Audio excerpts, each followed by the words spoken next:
Sundays, or I think Katie mentioned this too, the wall was only built in 52 days. So where the heck is this coming from? Where is this coming from?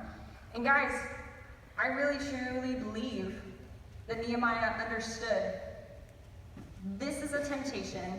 I'm writing my life story to tell the story of the wall, and at the end of it, at the end of my 12 years, I struggled with temptation in these things, but I did not give in.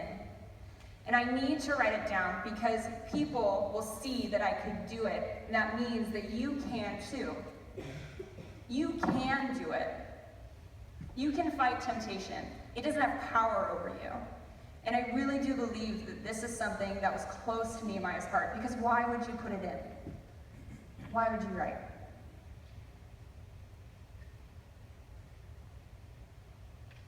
One of my favorite quotes, I really like movies, because every once in a while, and like particularly like secular movies, really like secular, Christianese, but I love movies because every once in a while someone will say a quote and it's like, that's so true. Oh, it's so true. And it just like hits you in the chest and it like blows your face out because it's so true, but it's such in a weird context, but it's so true. How do they even do that? And it's because we're humans and we like to talk about stuff. But one of my favorite quotes is from Harry Potter. I love Harry Potter. Just saying. If you want to have a conversation about that and spiritual stuff, don't come to me because I'm just not going to listen because I love Harry Potter. So there's a part in the 6th movie where Luna's talking to Harry. And you'll recognize it if you like Harry Potter. So you know who's the bad guy, right? Do you know that? Okay, you know who is the bad guy. And this is what Luna says. Bring it back, this is important, it's a really good quote, and I really like it. She's saying to Harry, because Harry is like in this place of no one believes me, no one believes in me, how am I possibly going to do this? I might as well go it alone. And Luna says this, well, if I were you know who, I'd want you to feel cut off from everyone else, because if it's just you, you're not a threat. Like, how amazingly true is that? And that, guys, seriously, that's exactly what the enemy thinks. That's exactly what Satan wants you to feel. He wants you to feel super alone, super isolated. You have temptation? That sucks. Don't talk about it. Like, that's what he wants, because if it's just you alone, you are not a threat to him. You're not a threat. Which kind of ticks me off. Honestly, I'm not a threat. Okay. In my heart, it gives me fire. In your heart, it might not. But in my heart, that gives me fire, because I'm like, do not try to stop me. I have a life to live. I got stuff to do. And the things that Nehemiah does in order to counteract this temptation, he does 3. 3 main ones. There are more. These are 3 main ones that I picked out and that I was provided with information. So I'm not that smart. The first one, these are the triumphs. Look above and have reverence for God. Because see, the thing is about triumphing over temptation, if it's right here, what are you not able to do? See. You're not able to see. Don't be scared. You're not able to see. So the way to fight temptation, honestly, is to retrain your brain. Think about what's going on outside of yourself. Think about what's going on outside of right in this moment when, holy cow, that looks like so much fun. But no. It's about thinking about outside yourself because, holy cow, that looks so much fun. This posture isn't going to last long. It's not. We have to think about higher things. We have to think about something more substantial. And the first one is reverence, which means fierce admiration, a love of God. It's about accountability. Because Nehemiah knew this. He was not accountable to the king Artaxerxes. He was not accountable even to the people of Judah. He was accountable to the King of Kings, to him who hears the cries of the people, and to him who knows the cry of his own heart, of Nehemiah's heart. That's who he's accountable to. That's big. That's huge. And guys, if you are hearing my words and they're hitting you like a dead board, like, oh, that's great, God's big, cool, because I've heard it 1,000 times, because I'm 16 and I've gone to church about a gazillion times, and it still hasn't hit me, that's okay. That is okay, because guys, it hasn't hit me until the last couple months. God is still trying to put in my heart the idea of how big he is, and the idea of how crazy it is that he loves me. And I'm telling you right now, it has not hit me until the last couple weeks. So if you do not feel that, do not lose hope. Just ask God about it. You'll be surprised at the answer. The second thing is that Nehemiah looked outside of himself. So he looked up, now he's looking outside. Looking outside to the people around him and learning to love the people around him deeply. Because if you don't know the people around you, it's so easy to abuse them. It really is. Because you don't know them. You don't know what you're doing. So who are the people in your life who you can love deeply? Are they in your small group?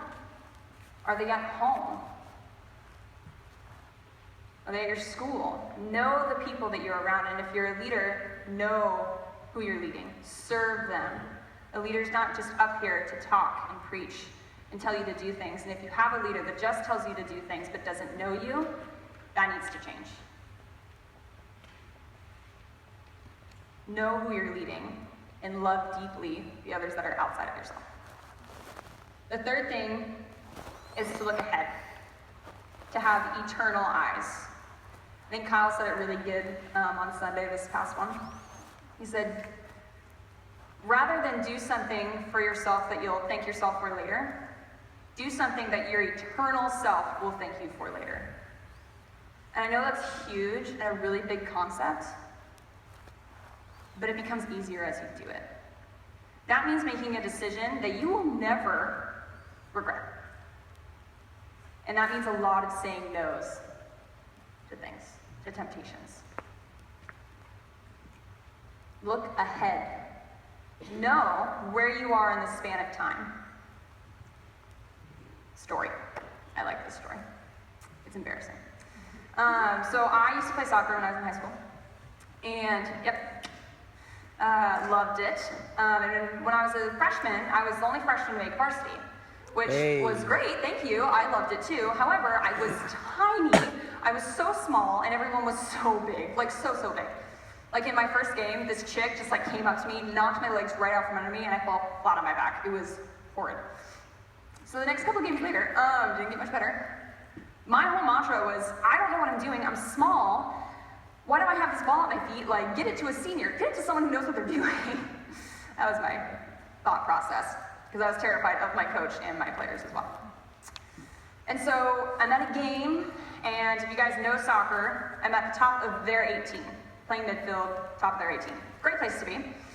And I get the ball. And I'm like, holy crap, I got the ball. Like, this is crazy. Like, I'm on the other half and I got the ball. This is great. And then I'm like, get it to a senior. So I find the first senior that I can and I pass it. Only thing is that it was an open goal and I had the ball and I was in front of it. I turned away from an open goal. Yes, that's the face that I want right there. She's like, right? Got yelled at so bad. But it's because I wasn't paying attention. I didn't understand, at that point, I wasn't paying attention and looking ahead to the goal of the game, which is to win. It still bugs me. It's fine, I'm over it.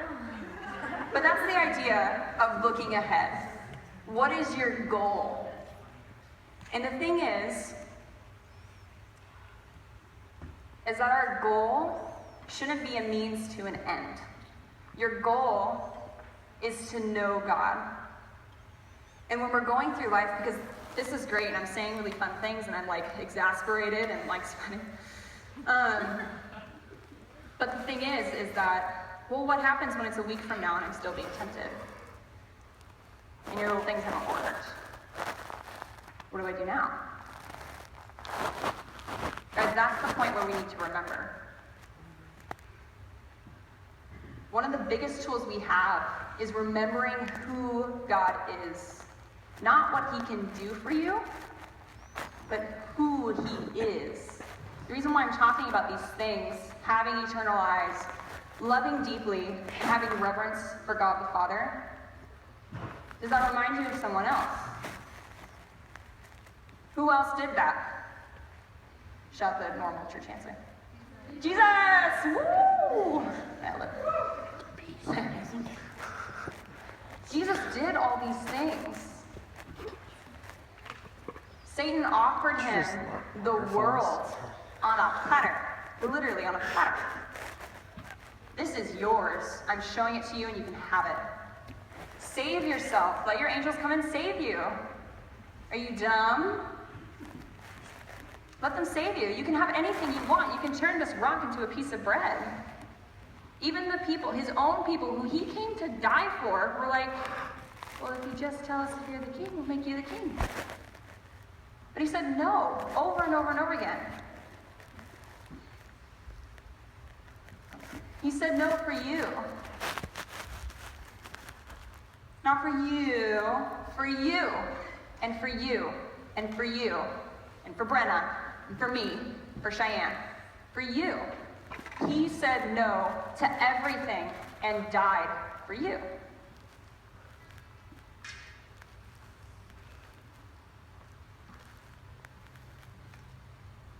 The thing about temptation is that whether you're a Christian or not, you know what temptation is. And you know the symptoms of temptation. What happens when you give in. And here's the thing, guys. I say that a lot. If someone has done to you what you can't bear to speak of, Jesus came for you. Christian or not, he came for you. And if you've done things that you cannot bear to remember, that it makes you sick to recall, Jesus died for you. He took your place. He was offered the world. He was offered endless resources, power to do miracles, power to save himself, and be rid of all the rejection that he felt, all of the pain that he felt. And he said no, for you.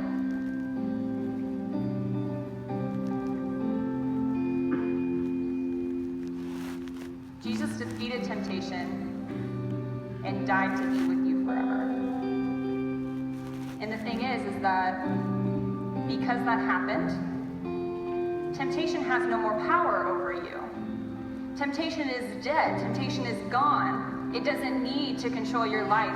You don't have to say yes to it. That's true freedom. There's a lot of freedom in this world where I want to do this and I can do this and don't tell me what to do. Only God can judge me, Miley Cyrus, and all of this stuff. But that's not real freedom. Real freedom is being able to say no. No, I will not be lustful anymore. It doesn't have any power over me anymore. It's not going to affect my marriage. I am going to win with God. That's it. No, I am not going to give in anymore because now I have the power and I say what goes. And I say I want to do whatever the God of the universe tells me to do because he came for me and he died for me. And that means something. That is different. That is not of this world. That is completely new. God promises to make things new. God never condemns you. That is only the enemy. God says, I will not condemn you. Just look, because I'm making you new.